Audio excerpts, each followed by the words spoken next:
រុញការអភិវឌ្ឍបញ្ញាអង្គការសុខភាពពិភពលោកផ្ដល់អនុសាសន៍ឪពុកម្ដាយជីដូនជីតា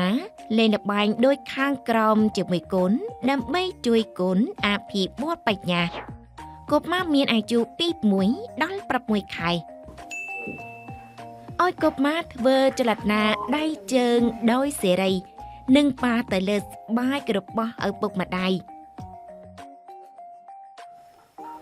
ផ្លាស់ទីតាំងវត្ថុមានពណ៌ដោយយឺតដើម្បីកុមារមើលតាមនិងចាប់យក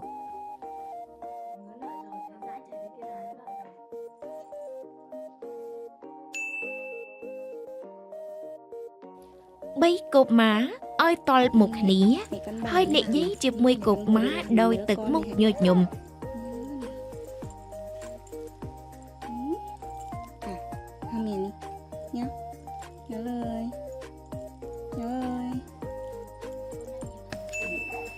ធ្វើត្រាប់តាមសំឡេង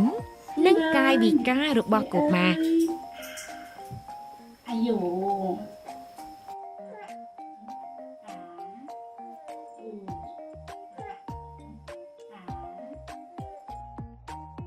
កុមារមានអាយុ6ដល់12ខែយកឲ្យកុមារនៅរបស់របរប្រើប្រាស់ក្នុងផ្ទះដែលសុវត្ថិភាពនិងស្អាតដើម្បីកុមារកាន់វាយនិងទម្លាក់លាក់ប្រដាប់ក្មេងលេងដែលកុមារចូលចិត្តនៅក្រោមខ្នើយឬក្នុងប្រអប់មួយហើយលើកទឹកចិត្តកុមារឲ្យស្វែងរកប្រដាប់លេងដែលលាក់នោះ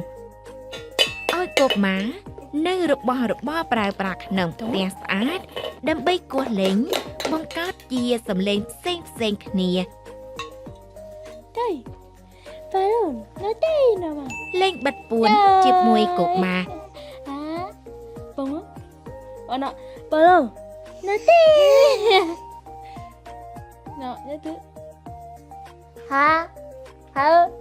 ហើយឈ្មោះកុមារហើយសង្កេតមើលការឆ្លើយតបរបស់កុមារបង្រៀនកុមារអំពីឈ្មោះវត្ថុនិងមនុស្ស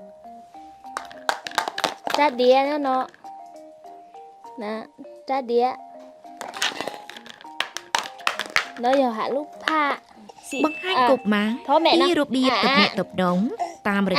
កាយវិការដូចជា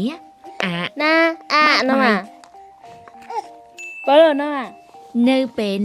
ដែលកុមារបញ្ចេញសំឡេងឬសម្លឹកមើលនេះមនុស្សពេញវ័យគួរតែឆ្លើយតបនិងលេងជាមួយកុមារមានអាយុពី1ដល់2ឆ្នាំឲ្យកុមារដាក់វត្ថុគល់លើគ្នាដាក់វត្ថុតូចចូលក្នុងវត្ថុធំជាងហើយយកវាចេញ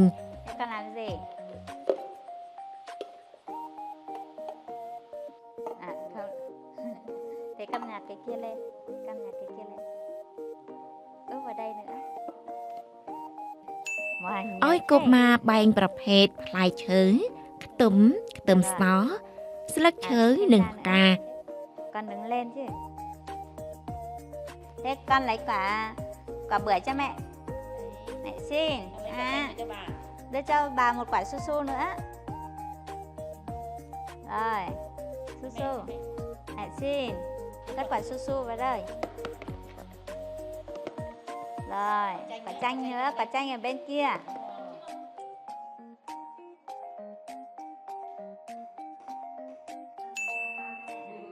លើកទឹកចិត្តកុមារឲ្យធ្វើកិច្ចការផ្ទះដូចជារើសបន្លែជូតតុជាដើម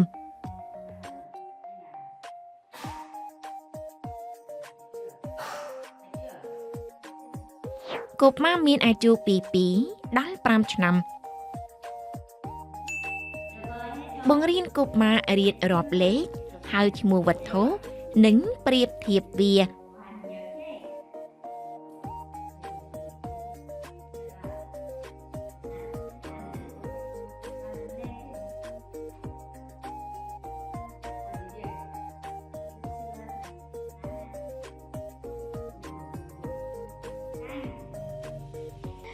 một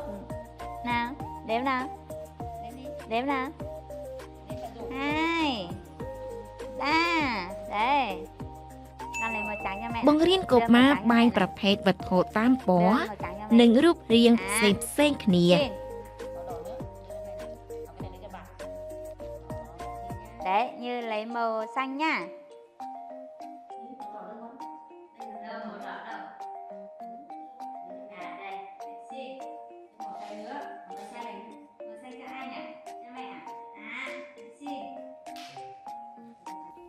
Lên ប្រកបដោយភាពច្នៃប្រឌិតគូររូបសូនរូបដោយដីឥដ្ឋផាត់ពណ៌លេងល្បែងផ្គុំរូបដែលធ្វើពីប្រអប់នំ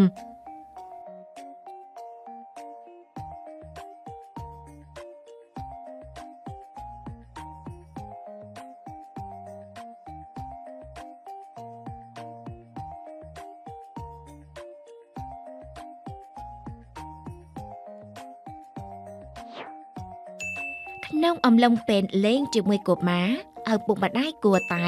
បង្ហាញសេចក្តីស្រឡាញ់យ៉ាងកក់ក្ដៅចំពោះកុមារ